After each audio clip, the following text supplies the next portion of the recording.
थोड़ा सा जो मैंने कहा उस बात में संशोधन, स्टूडियो में नहीं है आशीष, घर पे ही स्टूडियो बनाया है। घर वाले स्टूडियो से आशीष है तैयार। बताएं आशीष, कौन सा स्टॉक चुना है आज आपने? Good morning sir. स्टॉक का नाम है CESC. RP Sanjeev Goenka group की कंपनी है। भारत की पहली पूरी तरीके से integrated power company, time tested है। 100 साल का अनुभव है कारोबार में। कोलकाता और नियर बाय एरियाज में जो है इलेक्ट्रिसिटी डिस्ट्रीब्यूशन करती है। नोएडा पावर में 50% हिस्सेदारी है और साथ ही साथ अगर आप देखें तो करीब 34 लाख ग्राहकों का इनके पास कंज्यूमर बेस है।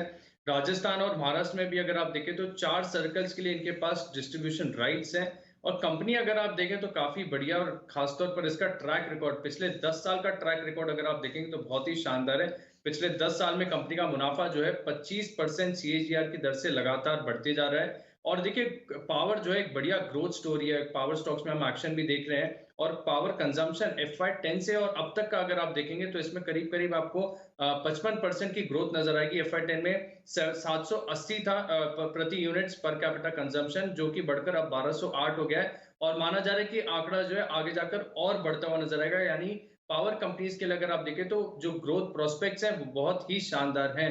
देखिए, स्टॉक में खासियत है कि जो इंस्टीट्यूशनल इन्वेस्टर्स हैं इनका भरोसा स्टॉक पर काफी ज्यादा है। एफआईएस करीब 14.7% हिस्सेदारी इस कंपनी में होल्ड करते हैं। जो डोमेस्टिक इंस्टीट्यूशनल इन्वेस्टर्स हैं वो 23.84% हिस्सेदारी होल्ड करते हैं। यानी कुल मिलाकर देखें तो जो संस्थागत निवेशक हैं, इंस्टीट्यूशनल इन्वेस्टर्स हैं, वो 38.54% की जो हिस्सेदारी है इस कंपनी में होल्ड करते हैं। ग्रोथ प्रोस्पेक्ट्स तो मैंने आपको बताया बहुत शानदार है। ट्रैक रिकॉर्ड काफी बढ़िया, टाइम टेस्टेड कंपनी है। लेकिन कंपनी के जो वैल्यूएशन है वो बहुत बढ़िया है।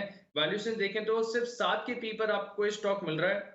1 times market cap to sales और करीब 1 टाइम्स ही प्राइस टू बुक है। 14% का रिटर्न ऑन इक्विटी का जो है ट्रैक रिकॉर्ड है। और इतने शानदार फंडामेंटल्स वाला स्टॉक आपको अगर आप मौजूदा प्राइस पर खरीदते हैं तो 5.8% की डिविडेंड यील्ड भी मिलती है।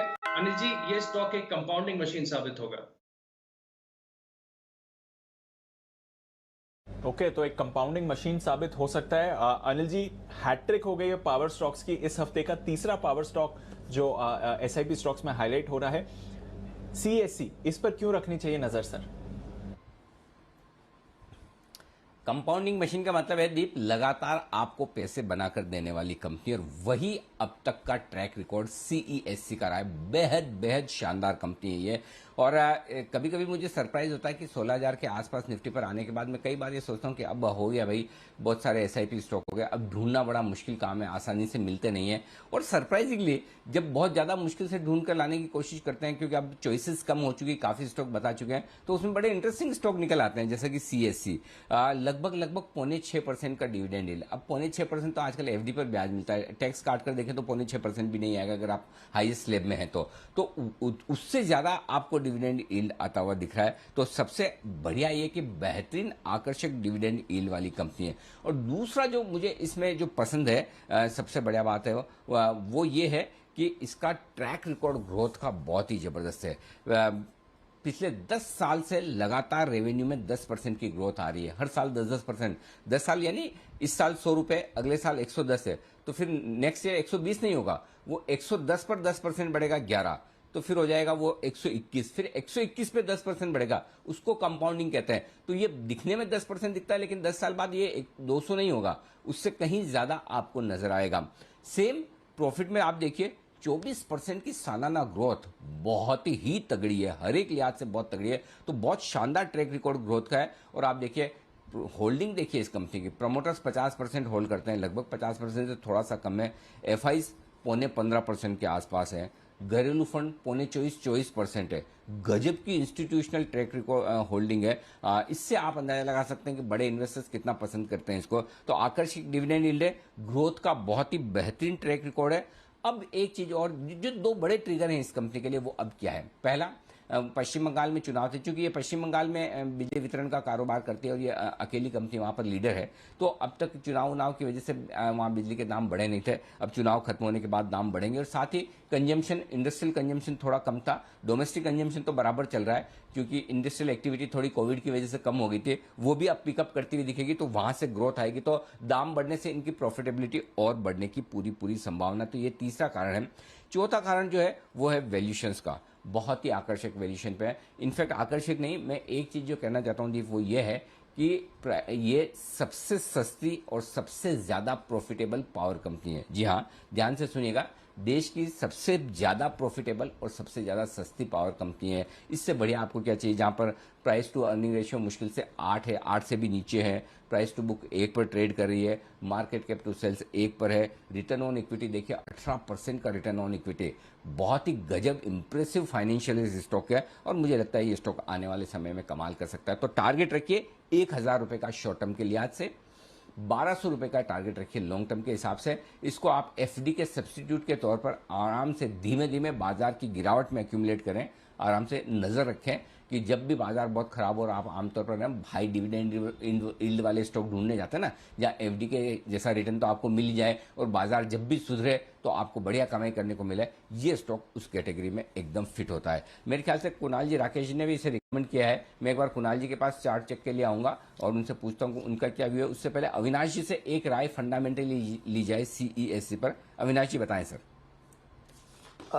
इनफैक्ट अनिल जी, आपने सही कहा कि पावर जनरेशन कंपनीज में बहुत तेजी हो गई है, लेकिन ये एक ऐसा स्टॉक है जो काफी समय से अंडर वैल्यूड है। मोस्ट इम्पोर्टेंटली इनका जो लीगेसी हिस्ट्री है वो काफी लंबी है। कलकत्ता में ये लोग काफी लोग जानते हैं, CSC काफी वेल नोन एंटिटी है। और मुझे लग रहा है कि जिस प्रकार से इन्होंने अभी डीमर्जर करके 3-4 कंपनीज किए, तो अभी ऑपरेशंस काफी फोकस्ड है। पहले CSC में काफी और बिजनेसेस हुआ करते थे।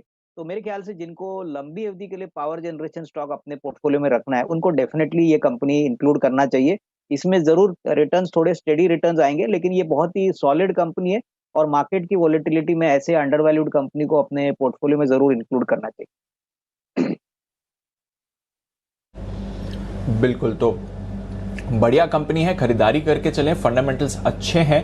हर डिप पर करी खरीदारी, 1000 का शॉर्ट टर्म टारगेट और 1200 के लॉन्ग टर्म टारगेट, और वैसे इन्वेस्टमेंट के लिहाज से बढ़िया स्टॉक है CESC। पिछले हफ्ते चार्ट कॉर्नर में राकेश जी, कुणाल जी ने भी इसके बारे में बात करी थी। बंसी जी बताएं, CESC टेक्निकली क्या इंपॉर्टेंट लेवल्स हैं 800 के करीब?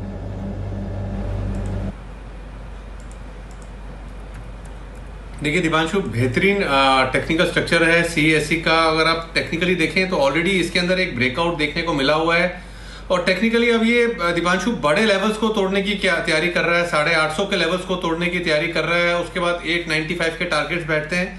तो पहले तो दिवांशु जिनके पास है क्लियरली होल्ड करें और इन स्तरों पर भी स्टॉक एक अच्छा बाय है। और टेक्निकली देखें, बड़े टारगेट्स के लिए 850 पहला टारगेट, 895 दूसरा टारगेट, इन टारगेट्स के लिए अगर बाय करना है तो स्टॉप लॉस कोई डीप नहीं है। 765 एक मेजर लेवल है, इसके नीचे की क्लोजिंग आए तो निकल जाए। एल्स 850 895 के टारगेट के लिए स्टॉक एक स्ट्रॉन्ग बाइंग कैंडिडेट है इन स्तरों पर। बिल्कुल, तो टेक्निकली भी बढ़िया स्टॉक है, आपको अच्छे मूव्स आते हुए दिख सकते हैं। CESC ये है काउंटर जहां पर आपको रखनी है नजर।